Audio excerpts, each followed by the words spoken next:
welcome to the Intuitively Wild podcast. I'm your host, Rachel Levine.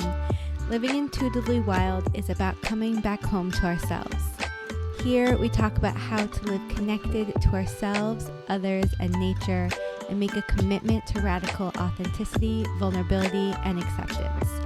On this podcast, we delve into a wide range of topics that span the human experience. We peel back the layers and talk about the things that are often not talked about. This is a space for us all to walk and wander this path of life together. Let's dig into our roots and go deep. Hello, everyone, and welcome back to the podcast, and welcome to this month's ritual of sitting down to reflect on the month that has passed and set our intentions for the month to come. I will say that the second I sat down to record this episode, my lawnmower guy came.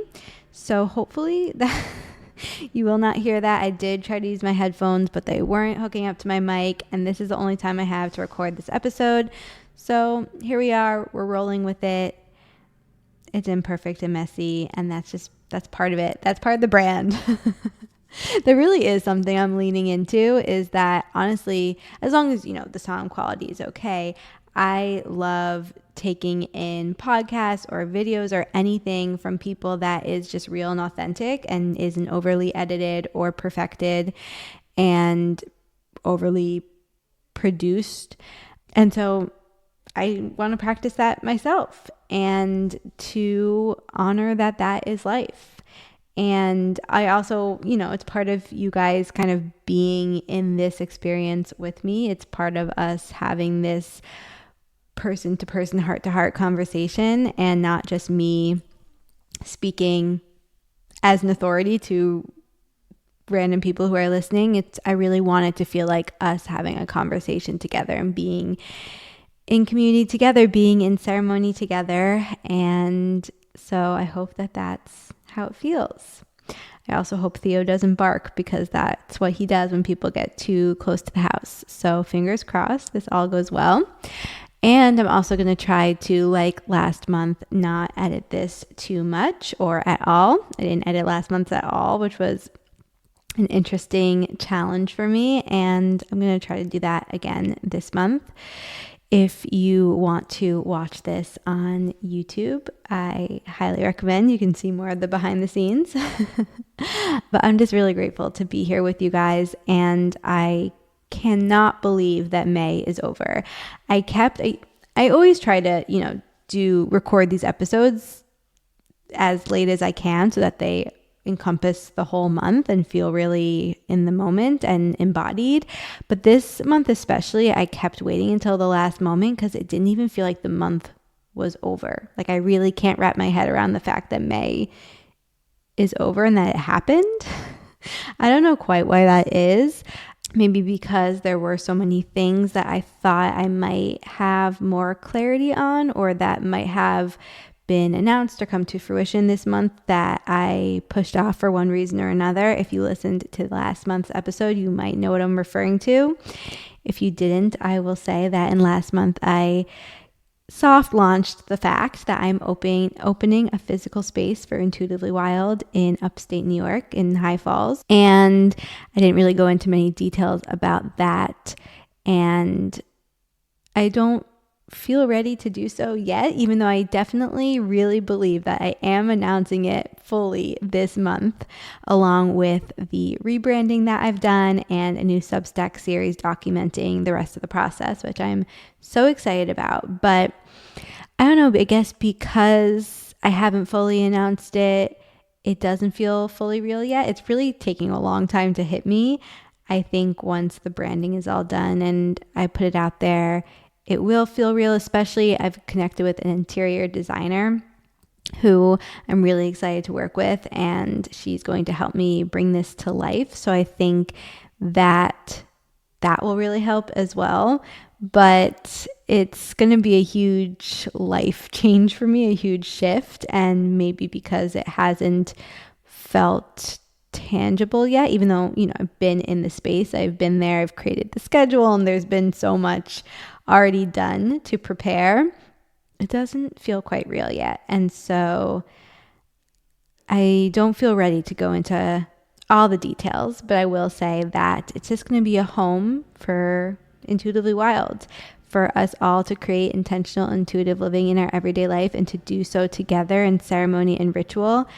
Grounded ritual for the modern realm and a place to make space for that. The Substack post announcing it will go into all of that, so stay tuned for that. And I really hope that I will see some of you guys there, along with the events that I will be hosting around the Hudson Valley up until then. If you are in the New York area or will be anytime this summer, I will be doing several different events. The upcoming one in June is for the summer solstice and the Cancer new moon, which I will be doing with my new friend Hollis, and her podcast episode will be coming out next week actually, but we recorded it before we decided to do this event together, and that hasn't been officially announced either, and probably won't be once I have aired this, so you guys really get the behind the scenes.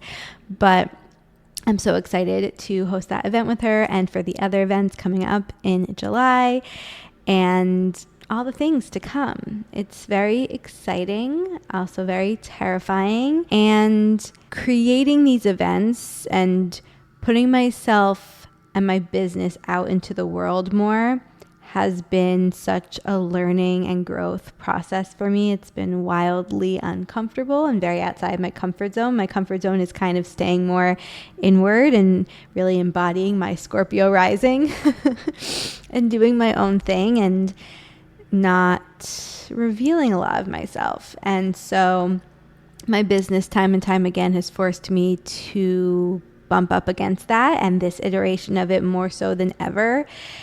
I have had to talk about my business and talk about my offers and my work and reach out to a lot of people, be the one to go first, to ask people if they want to do events together and to kind of promote myself and also convince people, I guess, to want to work with me and to come to the events. And honestly, for me, it just comes back to confidence and the surety that what I'm offering needs to be offered. And it's not about me personally offering it. It's just that we all need to make space for these offers and this way of being to be in our lives. And I'm grateful to feel like that is my path to help people connect with that, to create the ceremonies and the spaces, the community for people to bring this way of being into their everyday and to help us all make space for that. So yeah,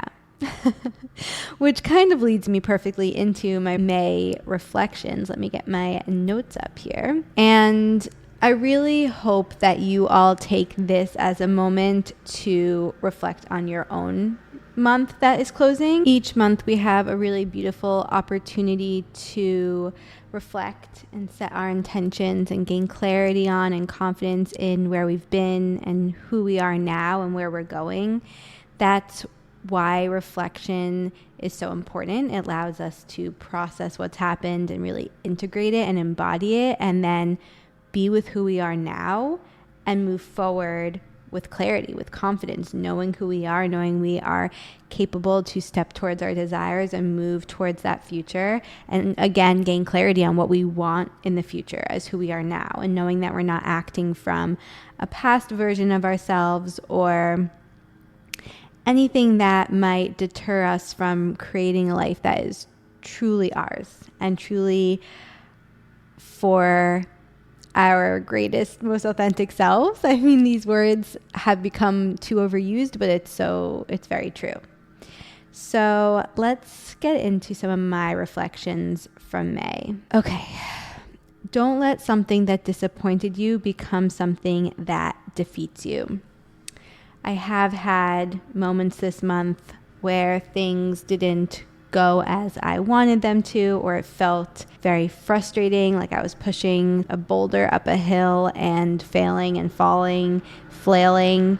And I mean, it happens a lot with my work, and I know I'm not alone, where I'm like, will this ever work out? Or will this ever feel easeful and in flow? And sometimes people disappoint you. That's another thing that has been really challenging as I'm collaborating more and connecting with more people and putting myself out there more. There are also more things out of my control. I can't control how fast people respond to me, or if they want to work with me, or what their capacity or excitement or energy is in the work we're doing. And so I just have to accept it and learn from it and show up the best that I can and continue to move forward. And so I've really learned that we have to let all that we learn on our path inform our future. And just because this is where we are at now does not mean it is where we always will be. And so we need to learn what we need to right now, and then assess if this is where we want to stay. And if not, take what we learned and keep moving forward. But not let it be, oh, this disappointed me, this didn't work out, or this isn't going how I wanted it to, and so I'm going to give up, or it means something bad about me. It means I'm not good enough. It means this will never happen to me, X, Y, and Z, whatever your story is, it doesn't. If this is truly your path, if this is truly what you want, whatever the it is, you need to continue onward and just know that this is the universe aligning you with the right timing. I'm so sorry about the lawnmowers. Continuing on. That leads us pretty well into my next reflection, which is wait for the right people. The right community, the right collaborators, the right friends, partners, therapists, support system. Don't sacrifice or settle. The right people will come in the right timing, and anyone else on your path is just here to show you what you truly want and need. If someone disappoints you, if someone doesn't show up for you, again, it is not anything about you. It is just something to learn and to keep moving on. And for example, I can say that I've been transitioning therapists the last few months for various reasons, and it's been really challenging for me for the first time to find a new therapist that feels really good and that I'm really excited about. And there were a couple of times where I was like, okay, I guess this is good enough, or maybe something will shift. But if after a month I know in my bones that this is not the right person for me, I don't want to sacrifice. I don't want to settle. And if I'm really being honest with myself, I knew in that first session. But, there is something to say for giving people time and giving experiences time to kind of see what unfolds and allowing things to transform and change and surprise you. But then also knowing if this isn't right for me, saying no to this will allow the space for the right thing to come in. And there's something here that I need to learn and then let go of. And you should never sacrifice or settle or shame yourself for not being where you want to be or for not being with the right people. The right people will come. So if you're in a relationship that doesn't feel right, or that you feel something needs to shift, or you are feeling lonely or rejected or anything, I promise you the people are coming, the people are coming, the people are coming. The right people are coming, and they are worth waiting for. Okay, don't let anyone else's limiting beliefs or restricted viewpoints block you from your path. You don't need to take on anyone else's story or shame. You need to allow yourself to create a life free from the restrictions, yours or anyone else's.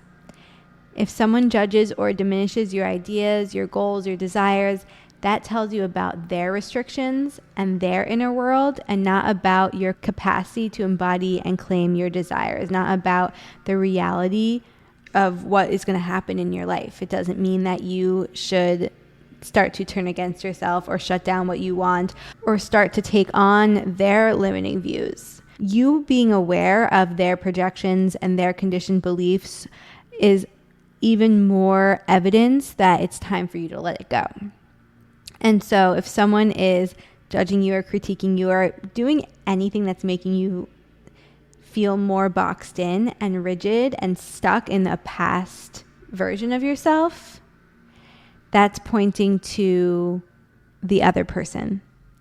And maybe they don't have space for your dreams. That's okay, but you need to continue to make space for your dreams. envision a new life for yourself and hold steadfast to that vision. It is possible for you.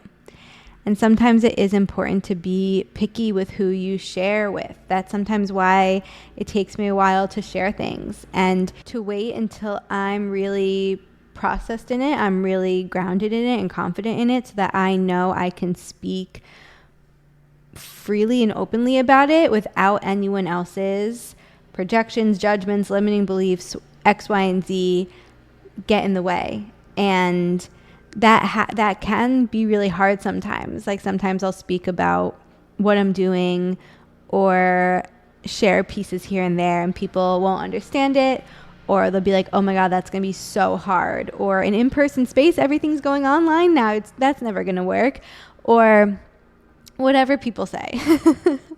People say crazy things.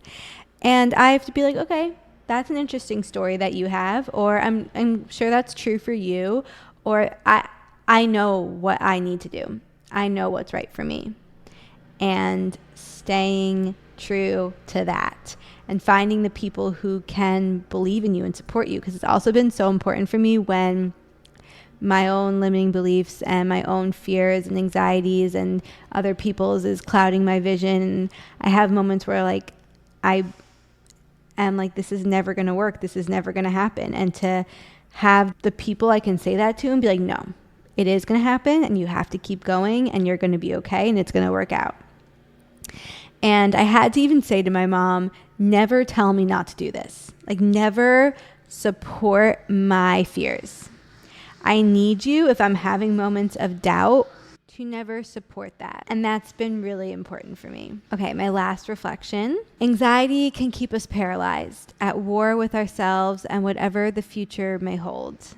How can we make peace with the future? Because we know we are capable of managing the present. When we learn to trust ourselves to move through whatever comes our way, right here and now, how we need to, we don't need to fear the future. In fact, our present moment self can only get us there if they stay in the present moment.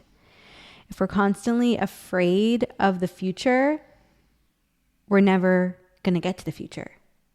We are just going to be caught up in the next future.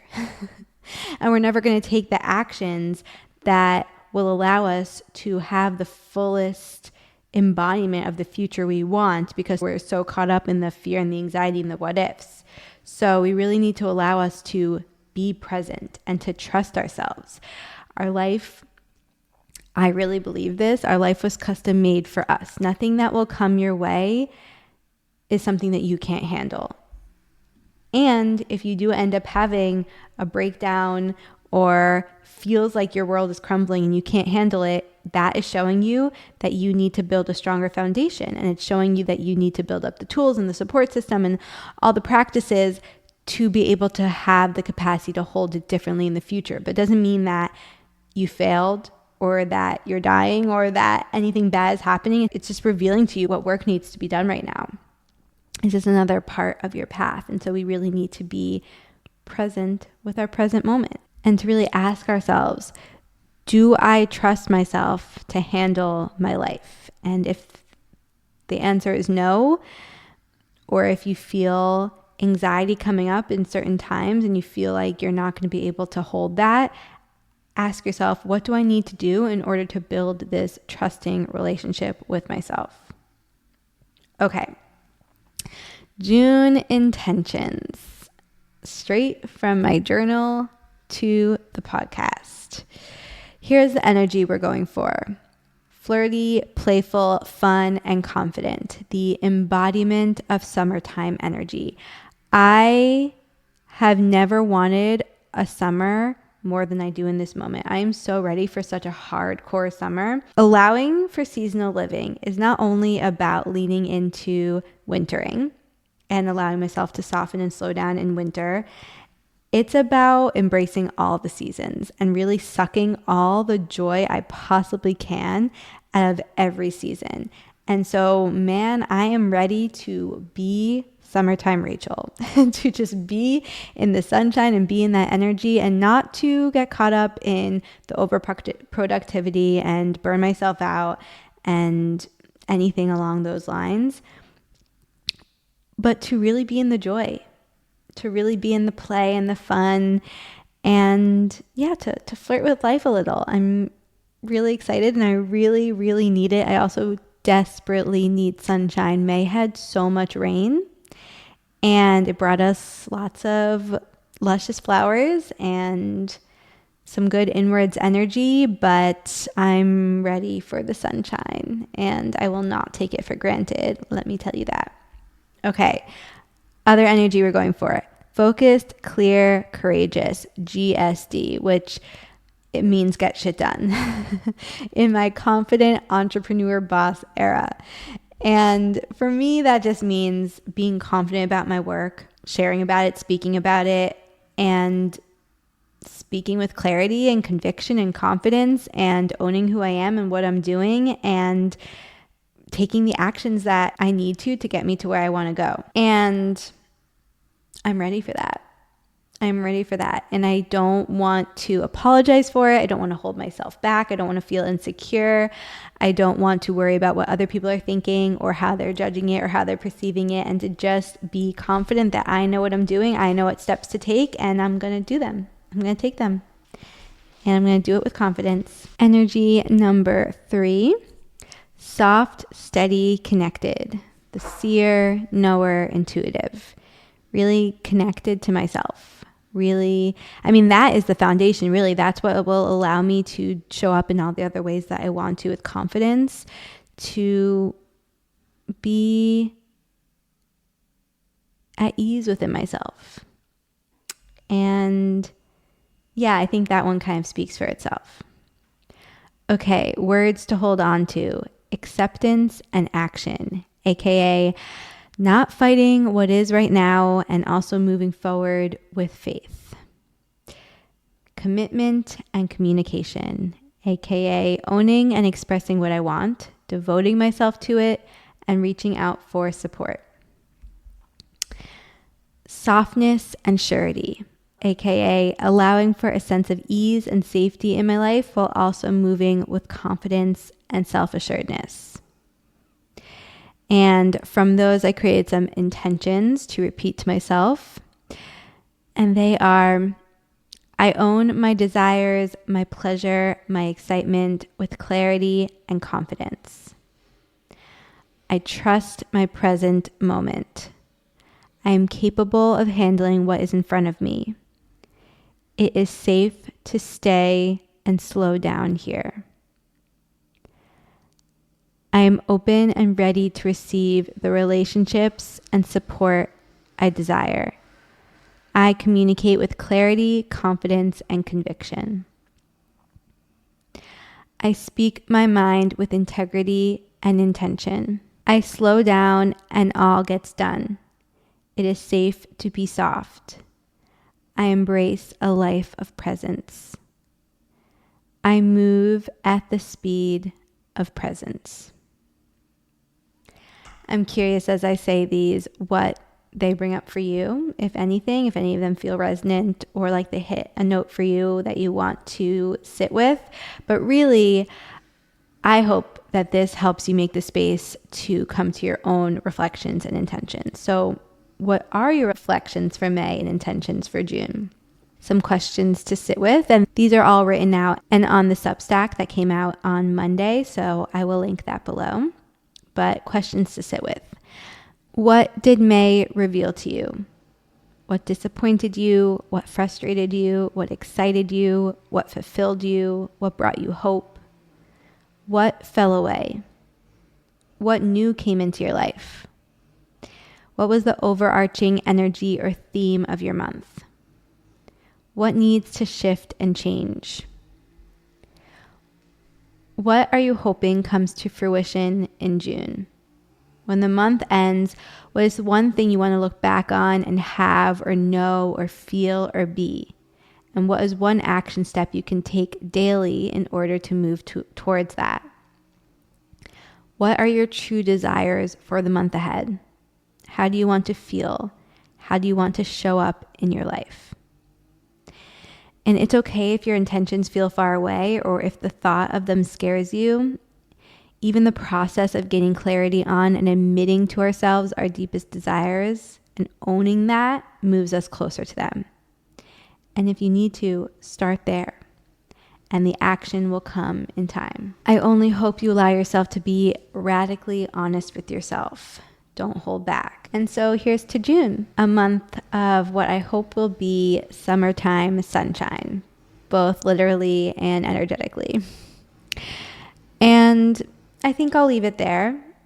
I'm really excited to see what June brings to us, what it reveals and unfolds, and what comes our way. And as always, I'm just so grateful to you all for being here. Truly, it means the world that you listen to these episodes, especially the solos. I am trying to just be as unthought through and authentic as possible, and building this relationship with you all means so much to me. So I would really, really, really love to hear what your reflections and intentions are from this month and for the month ahead, and or any thoughts or insights or anything that you want to share from this episode. I would just love to hear from you, and I'll see you all soon. Thank you so much for joining me on this episode of Intuitively Wild, the podcast. I hope it helped deepen your connection to yourself, sparked some insights, and inspired you to live intuitively wild. If you enjoyed this podcast, it would mean so much to me if you would share it with others and leave a rating and review. And please reach out to me. I would love to connect with you. I will see you next time for more magic.